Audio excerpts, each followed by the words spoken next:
Olá, hoje nós iremos falar sobre os órgãos da OAB. Existem 4 órgãos da OAB: o Conselho Federal, o Conselho Seccional, as subseções e a Caixa de Assistência dos Advogados. Hoje nós vamos tratar especificamente do Conselho Federal. Lembrando que não é só o Estatuto que vai tratar sobre o Conselho Federal. Vejamos aqui. Conforme você pode verificar, o Conselho Federal ele é tratado nos artigos 51 a 55 do Estatuto, mas nós temos também o artigo 62 a 64 do Regulamento Geral.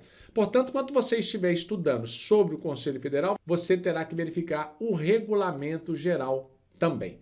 Os conselhos seccionais vai tratar do artigo 56 ao 59 do Estatuto e nos artigos 105 a 114 do Regulamento.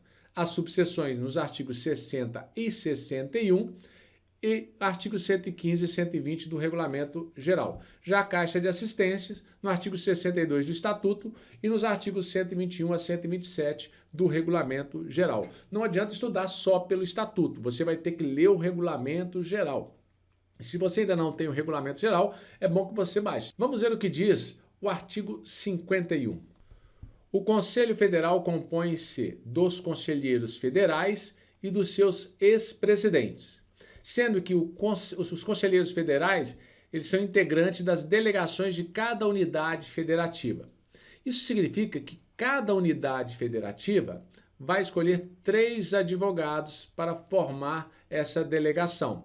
Se nós temos 27 estados com o Distrito Federal, então nós temos 81 conselheiros federais. E lembrando, no Conselho Federal nós vamos ter o presidente, tem cargos de presidente, vice-presidente, adjunto. Esse presidente, quando ele deixa o mandato, ele se torna-se ex-presidente. Então, nessa hora, ele passa a ser também, passa a fazer parte do Conselho Federal como membro honorário vitalício. Então, guarde esse detalhe.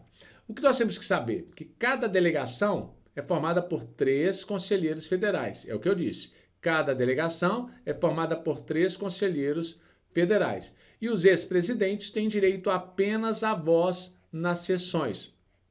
Uma coisa que você tem que saber, que o voto no Conselho Federal, ele é tomado por delegação. Então, os votos são formados por delegação. Cada delegação tem direito a um voto. Cada delegação tem direito a um voto. Lembre-se, cada delegação é formada por 3 conselheiros. E cada delegação tem direito a um voto. Ou seja, podemos ter 3 votos favoráveis ou 2-1. Só que essa votação deles aqui, nós temos apenas um voto. Percebe que o voto é tomado pela maioria? Então, se numa delegação faltou um conselheiro, a delegação de Minas tiver um faltado e eu tiver só 2 votos, se os 2 votarem no mesmo sentido, aí sim eu tenho um voto. Se não votarem no mesmo sentido, haverá empate. E se houver empate, esse voto não será computado. E esses conselheiros federais, eles não poderão exercer o direito de voto nas matérias de interesse da unidade federativa que eles representam. Consegue visualizar esse rascunho que eu fiz para vocês? Então nós temos lá o Conselho Federal. Quem é que vota? É o conselheiro que vota? Não, o conselheiro não vota. O que vota é a delegação. Você tem 3 que vão votar. E aí esse voto vai formar o voto realmente do conselho. Vamos ver como é que foi cobrado isso aí na prova do exame de 2018. Em determinada sessão do Conselho Seccional da OAB do Estado da Bahia, compareceram Arthur, presidente do Conselho Federal da OAB, Daniel, conselheiro federal da OAB, integrante da delegação da Bahia, e Carlos, ex-presidente do Conselho Seccional da OAB do Estado da Bahia. Uma coisa nós já conseguimos identificar. Ex-presidente tem direito a voto? Não. Então esse aqui não tem direito a voto. Ele só tem direito a voz. Arthur aqui tem direito a voto? Também não. Por que que não tem? Porque o voto ele é feito por delegação. E no presente caso ele é o presidente.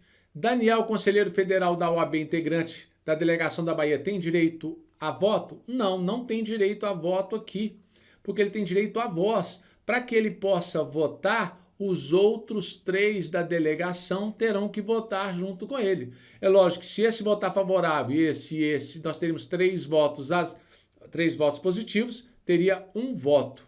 Se votar 2, nós temos também 1 voto. Então, nesse caso, nenhum deles tem direito a voto.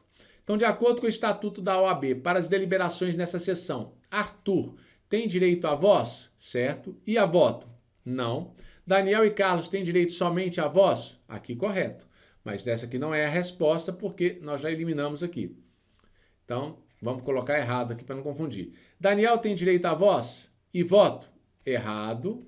Não tem direito a voto, tem direito à voz. Arthur e Carlos têm direito somente à voz, correto. Daniel e Carlos têm direito à voz e voto? Voto não tem. Arthur tem direito somente à voz. Então nós já eliminamos essas 3. Qual que sobra? Arthur, Daniel e Carlos têm direito somente à voz. Correto, tem direito somente à voz. Você não pode confundir, porque é como se 3 advogados de Minas Gerais, que são conselheiros, para ter 1 voto, tem que ter pelo menos 2 votos deles positivos. Consegue entender? Na verdade, é uma deliberação deles.